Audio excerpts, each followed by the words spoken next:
Welcome back. Learn how to cook like a Texan. More importantly, though, that is the issue of Texas Monthly. This is the latest one out. If you get Texas Monthly every month, and who doesn't, take this one, put it away in the kitchen, and save it forever because you're going to need it. Patricia Sharp with us from Texas Monthly and Aaron Franklin from Franklin's BBQ. We're going to talk about this. Patricia, I was just saying, you're a genius for finally putting this out. This is the one everybody has. We picked the premise here, 10 stapled foods, not only how to eat like a Texan, but how people can actually go about making this and you know, please their friends in the kitchen, right? Oh, yeah. Yeah, because when people come to Texas, you know, when they come over to your house, the scenery they want to see is you in an apron in the kitchen cooking something great. Yeah, no question about it. Yeah. Okay, just briefly, we had the brisket, the cheese enchiladas, fried catfish, grilled ribeye, chili, fried chicken, migas, pork tamale, chicken fried steak, bacon wrapped up. How do you come up with those 10 staples for Texas food? You know, well, I'm a native Texan, so I had a real good idea of what I like. And a lot of my friends are native Texans, so, you know, we put together a long list, like maybe 20. Right. And then we all sat around and we argued about it and went back and forth, and we came up with our 10. And I think we're gonna get some kickback because we didn't put fajitas in. Yeah. But, you know, you can't include everything. Right, I think this list is spot on. All right, Aaron Franklin, we had some video we showed earlier today. This is, you guys been open how long at Franklin's BBQ? We've been open 23 days at the new building. Look at this. There's people standing in line at like the 11 o'clock hour. The line's out the door waiting to get some Franklin's BBQ. Go figure. Yeah, go figure. Good problem to have, huh? Yeah. All right, your brisket is featured in this. And what is it that gets people to line up? The perfect brisket. A severe lack of sleep and lots of smoke. I was going to say, you started young, right? I mean, you've been doing this for a while. We've been doing some backyard barbecues for a while. My parents had a place when I was a child. So, sure. Okay, so give us an insight here. Is it, you mentioned about an offset smoker, right? Well, you definitely need an offset smoker. Right. You know, firebox on one side, smoke chamber on one side, smokestack going out the other end. Yeah. Indirect heat, lots of smoke. And I thought that it was very apropos in this article that it says, get your best War and Peace and sit back and read it, because pretty much proper brisket takes a while. It's the slow You're looking cook, at probably maybe 10 hours for a really small one, or maybe 15 to 18 hours for a big one. And it depends on how hot, it depends on the weather. 15 to 18 hours. Okay, so you recommend a preferred wood? What's the wood that you go with? The oak is what you go with. Okay, why the oak? This is what oak looks like. Yeah. This is it. And why do you choose that over the hickory or the... I think it just tastes better. It burns evenly. You know, it's got good flavor. It's got good characteristics. How about as far as fat side and well, you recommend not flipping, right? Well, you don't want to flip. When it goes on the smoker, this is the big side that has the fat. This is the smaller side that is more lean. So you want your firebox on this side so the flames kind of hit the larger side. And, you know, you want the fat on top so it kind of melts off and melts down in there. And you don't touch it. Don't even look at it. And let it go. Don't flip it. Don't flip it. Okay, you have the after?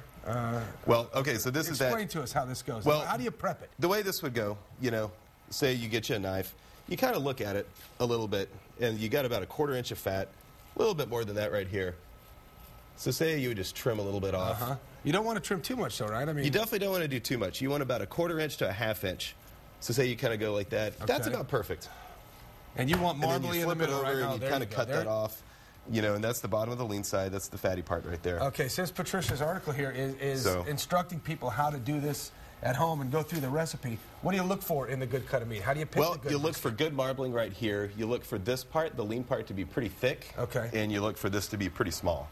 So you want them pretty even, because if one's big, one's little, the little one's going to cook. A rub on it all, seasoning, anything like that? At that point, you'd pretty much take 1 part pepper, 1 part kosher salt. Okay. Kind of mix it in there. You don't really want to rub it too much. You just kind of want to sprinkle it on there. Right. So you kind of just sprinkle a pretty okay amount. Don't rub it in. Don't rub it in too much. You can kind of pat it and stuff. You kind of pat it, flip it around, get it all up in there and stuff. Then you put it on the smoker, you know, pull out the novel. Pull out the novel. Pull out the novel, maybe invite some friends over. And then we'll say that there was a smoker kind of ready to go. Okay, yeah, through the magic of TV. Patricia, did you guys get to taste test all these?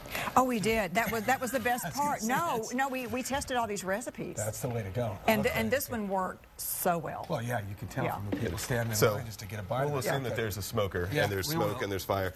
Midway through, when it gets really dark and it starts getting kind of crusty, you want to wrap it up in paper or foil or something like that to keep it from getting too smoky. Important to note, too, that, and I know this because I've wrecked a couple, it keeps cooking for about, what, 20 minutes? So take it off. Take it off before you think it's ready. Right. And then try to estimate how much longer it's going to cook. Yeah, you got to be able to judge that. Yeah. Oh, talk about the thermometer and the temperature. Yeah. So Texas way is not using a thermometer, right. But if you had to, you'd take the internal temp right about in the middle. This is the lean side, this is the fatty side right there. Right. Notice that they're pretty even. You'd take a temperature right about in the middle, and you'd be shooting for about 200, 203-ish. Did I read that you recommend don't poke it? Don't poke it. Okay. Because, you're just picking it up with tongs. You don't want to do any of that. So you want to kind of, handle it with a towel. The purists, don't mess with it. Just don't mess with it. Right, okay. So, all right, and then if you're really going to, so this is, There we go. Now, it's a bunch of papers. And not to alarm it. I mean, that's exactly how it's supposed to look, right? It's supposed to look like the brisket. No, it's supposed to be burnt. Right, yeah, okay.